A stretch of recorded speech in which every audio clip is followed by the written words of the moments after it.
Looks pretty good right now, so we'll just keep working and find out by day. Watching Erick All block on film seems like he gets it. Yeah. What have you seen there? It's just his mentality. It's something we've seen during the spring, during camp. Just keeps carrying over, so he's just going to keep getting better and better. And he just has that demeanor about him that he's willing to put his face in the fit and keep running his feet and finish guys. So really proud of the way he's progressing. You mentioned a while back that Nick Eubanks blocking needs to get better. Have you been happy with how he's progressed? Yeah, you know what, he's had an increased role with Sean being out and had to do some things on the line, which he's never really done, and really proud of what he's done in these past couple games.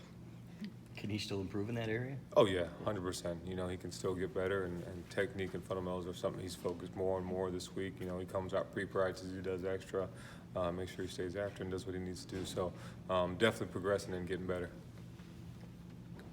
We keep hearing about how good this passing game is in practice and haven't seen it translated to games. And Jim says the offense has hit its stride. What have you seen from it to lead you to believe that? Yeah, I think it's really all on the players of how they've progressed throughout practice. I think it'll click. They just continue to work, and their faith and belief in it, and our faith and belief in it is really what's driving it home to know that it's going to click. We obviously haven't seen much of Mustafa. What does he need to do to see the field? Just keep working. Really continual knowledge of the playbook and each technique and fundamental to it. So we just got to continue to work and make sure he keeps getting better. What's the key to getting more explosive plays in this offense? Probably just, consistency and making sure everybody's doing their job on each play, because on offense it takes one guy and the play's dead. On defense it takes one guy to make a play and you got to tackle for loss. So it's just everybody doing their job at the same time, and you can see that starting to click, especially now the guys are, you got more guys healthy, more guys coming back. It's definitely starting to pick up now. Did you move up into the box when Josh came down onto the field? No, I was already up there. So okay. I started off the year in the box. Something I've done before, and I've done box, I've done down, so it really doesn't matter to me. I've done both throughout my career. So just to help the guys, and whatever is best for the team, I'm going to do. So it's been good. Do you have a preference? I like being down there because I like looking in the guys' eyes, but I can hear their voice they go over to the phones. They know after every drive they got to go over the phones, whether they want to hear what I have to say or not. But I've liked being down because I like to see them, but you can see so much up there and help from an offensive perspective. Did you feel a disconnect between Josh and the receivers when he was up in the box with you? No, not really. I think, like I said, I get on the phone with those guys every drive, so I'm constantly hearing and getting their input as soon as they get off the field. If they're not on special teams, getting right to the phone and making sure that I hear what they're doing and what they think they have to do, and making sure everything's progressing the way we need it to be. Is it quieter up there now that Josh is down on the field? A little bit. He gets a little excited, but he's actually pretty calm up in the box. We didn't think he would be, but he was pretty calm in the box. So no, it's a good environment, and it's been good. We've heard about the advantage of being down on the sideline. What are the advantages of being up in the box? You just get to see more. You can see all 22 guys at every second, every moment, and kind of see how it unfolds. Josh has been down on the field his whole career, and he sees it better from down there. So he gets the feel also of how to call it down there. So I definitely feel the advantage of it for him. For me, just being able to see everything and relay stuff down to him, and us being able to do that to him has been helpful. How has the tight end usage changed, I guess, moving from the style of offense you guys have done in previous years to what it is now? Yeah, it's just schemes. There's different schemes, different plays. You still got to be solid in the run game. You still got to be solid in the pass game. So just a little bit different, maybe a little less 13 personnel on normal down and things like that. But we still do a lot of the same stuff, just more of a up-tempo vibe. I know you said we'll see on Sean. Is he back practicing? We'll see. We'll see how it goes today. When you have when there are a lot of turnovers early in the season, how much does that sort of play on the minds of the players and even coaches when you're calling plays? Because you see a tentativeness, or maybe I don't want to put words in your mouth. It seemed like maybe they're thinking about that early. Yeah, I think it's natural for people to think about stuff when that happens, but we just really told the players not to think about it and just go on to the next play. There's always going to be adversity in a game, whatever game it is. So you definitely have to just go past that and keep working towards the next play. And do you think that they have worked past that? Yeah, I think absolutely. Turnovers have dropped off. Yeah, I think we just kind of just let it kind of play out, and the guys have done a really good job of just getting that out of their mind and stop thinking about it, and don't let that dwell on now, because we're 4-1, we got everything in front of us. So just keep working and make today's the most important day of the week, and because it's today, and then this is the most important game of the year because it's the next game. So we're just striving to get better every day. We heard a lot about Erick when he enrolled early.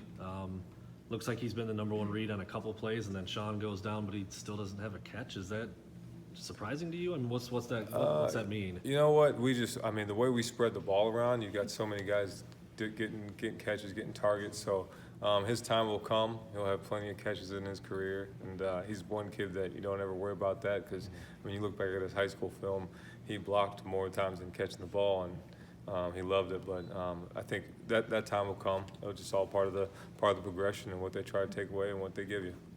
Is that uncommon to see a guy who seems to enjoy blocking that much as a high schooler? Yeah, it is pretty uncommon, especially at the tight end position. You get guys that want the ball. I'm pretty blessed with the room I got. The guys all love blocking, but for a true freshman to come in and love that so much, and he craves the contact, we like to say in our room.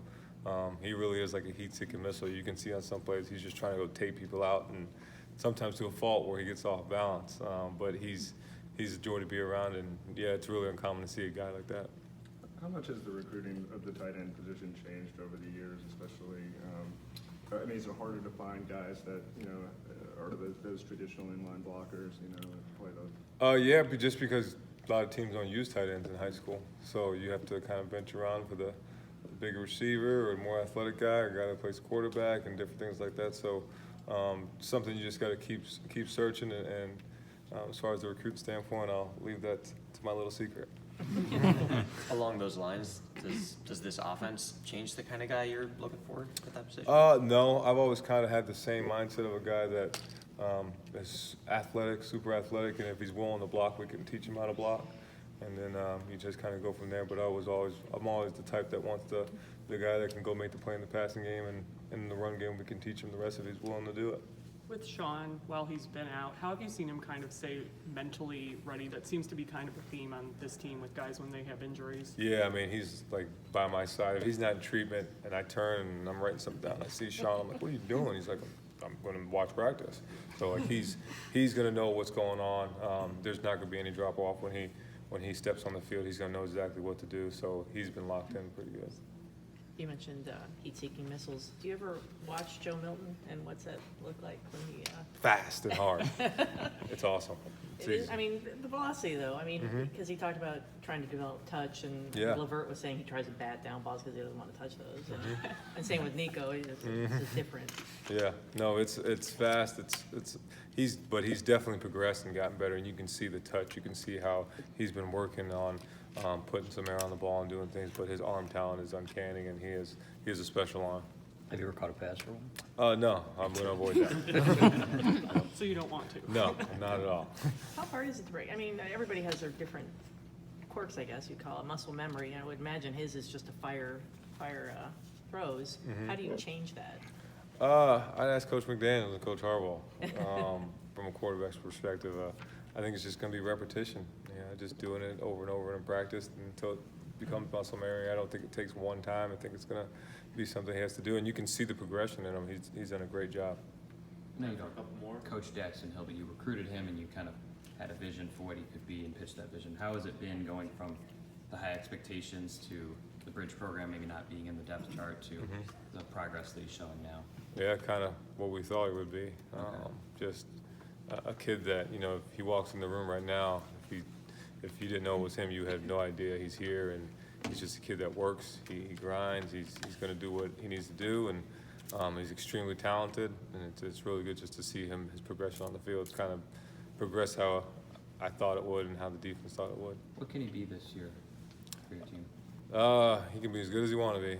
He's an excellent athlete. He's as fast as anybody in college football. He's got great ball skills, all the above. So I think it's just going to be him spending time with Coach Partridge and Coach Brown and learning every single nuance of what the offense is going to do that week, and making sure he knows it just as well as Coach Brown does. And when he keeps doing that and invests in that, the sky's the limit for him. You guys kind of come from the same part of the country. Did you have any advice for him about adjusting to life at Michigan? Was that a pretty quick adjustment for him? Get a coat.